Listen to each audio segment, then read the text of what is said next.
নবজাতকের ফুটফুটে চেহারা দেখে আর 10টা দম্পতির মতোই মহাপ্রাপ্তির আনন্দে হৃদয় জড়িয়ে যায় কেরানীগঞ্জের বাসিন্দা পিঙ্কিশীল ও ইন্দ্রজিৎ পালের। তবে সেই প্রশান্তি বেশি সময় স্থায়ী হয়নি। কোল আলোকিত করা প্রিয় সন্তানের শরীর তীব্র শ্বাসকষ্টে কিছুক্ষণ পরপর নীল হয়ে আসে, সেই সঙ্গে নিঃশ্বাস বন্ধ হয়ে আসার উপক্রম।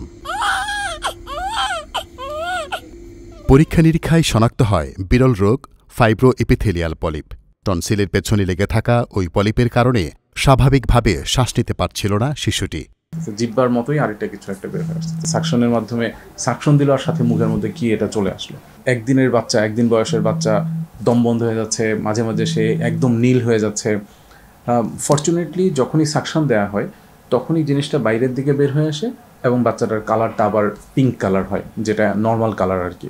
তো ওই স্যারের কাছ থেকে ইনস্ট্রুমেন্টসগুলো নিয়ে আমি একটু এক্সামিন করে দেখলাম যতটুকু পারা যায় আসলে একটা বাচ্চাকে, ওই একদিনের বাচ্চাকে জিব্বার মধ্যে চাপ দিয়ে, যার অলরেডি শ্বাসকষ্ট হচ্ছে তাকে আবার জিব্বাতে চাপ দিলে যদি আবার শ্বাসকষ্ট বেড়ে যায়, বাচ্চাদের তো এমনিতে মিনিটে অনেকগুলো রেসপিরেশন নেয় বাচ্চারা।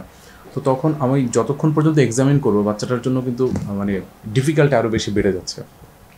লিমিটেশনস তো থাকেই, তার মধ্যে চেক করার চেষ্টা করলাম, মনে হলো যে তার টনসিলের ডান পাশের টনসিলের পেছনের যে লেয়ারটা থাকে সেই লেয়ারের সাথে কিছুটা অ্যাটাচমেন্ট আছে। এমন পরিস্থিতিতে কোনোরকম কালক্ষেপণ ছাড়াই অস্ত্রোপচারের সিদ্ধান্ত নেন চিকিৎসকরা। একটু দেরি হলে যে ঘটে যেতে পারে মারাত্মক দুর্ঘটনা। যে জিনিসটা মাথায় বেশি কাজ করে সেটা হচ্ছে যে এই বাচ্চাটা মারা যাওয়ার চান্স অনেক বেশি যদি আমরা টাইমলি কাজটা না করতে পারি। আবার বাচ্চাটাকে যে অজ্ঞান করা হবে, অ্যানাস্থেশিয়া দেওয়া হবে, এটাও একটা বড় রিস্ক। কারণ অজ্ঞানের জন্য যে টিউবটা দেওয়া করে সেটা তো মুখ দিয়ে দিবে, যেহেতু এখানে একটা বেশ বড় পলিপের মতো কিছু একটা জমে আছে। সো উনি যখনই অ্যানাস্থেশিয়া দিতে যাবেন উনি খুব প্রবলেম ফেস করবেন, খুব স্বাভাবিক, কারণ এটা ওনার রাস্তাটাকে ব্লক করে দিবে। তো ওনাকে আমি ইনফর্ম করলাম, উনি গিয়ে বাচ্চাটা আগে একবার দেখে আসলেন। দেখে বাচ্চার বাবার সাথে আমরা অ্যানাস্থেশিয়া, আমরা এবং আমাদের যে হসপিটালের director, in presence of the director এবং এনআইসিইউ ইনচার্জ যারা আছেন তাদের সামনে আমরা বাচ্চার কন্ডিশনটা সম্পর্কে ওনাকে জানালাম। তবে একদিনের নবজাতক ও স্পর্শকাতর জায়গায় সার্জারি হওয়ায় মারাত্মক চ্যালেঞ্জ বোধ করেন তারা। পরে বাবা মায়ের সম্মতিতে হাত দেন জটিল এ অস্ত্রোপচারে। রেয়ার কেস, তো এই ধরনের ঘটনা, অনেক দুর্ঘটনা ঘটতে পারতো। অপারেশন করার সময় অ্যানাস্থেশিয়া দেওয়াটা খুব রিস্ক। তারপরে একদিনের বাচ্চা, সেখানে পেশেন্ট দ্রুত, এই সমস্ত বাচ্চা দ্রুত হাইপোক্সিক হয়ে যায়, অক্সিজেনের লেভেলটা দ্রুত কমে যায়, সময় খুব কম দেয়।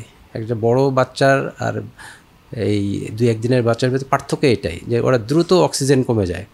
তো যাই করতে হবে খুব দ্রুত ম্যানেজ করতে হবে। তো আলহামদুলিল্লাহ আমরা সেভাবে সাকসেস হই।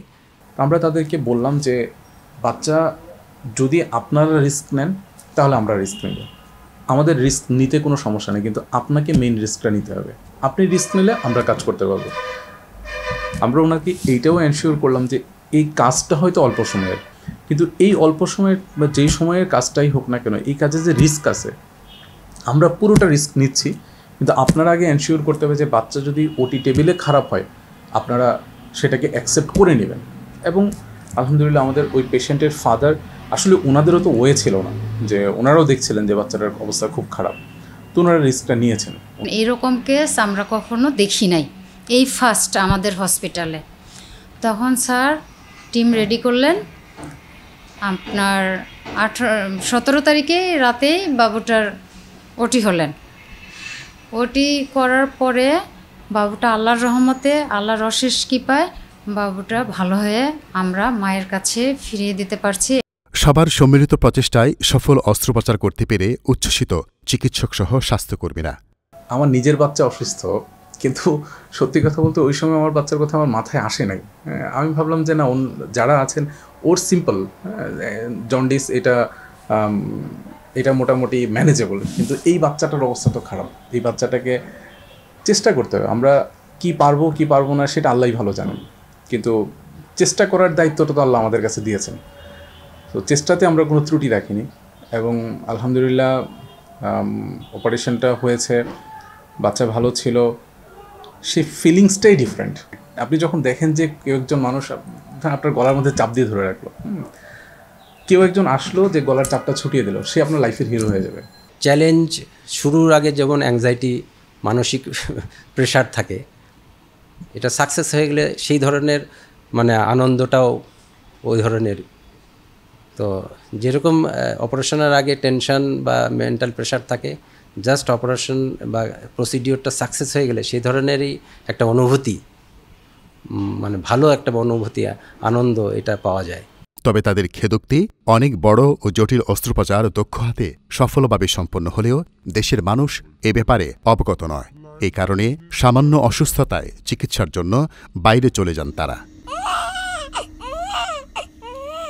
আবু নাঈম মনির, মেডিভয়েস, ঢাকা।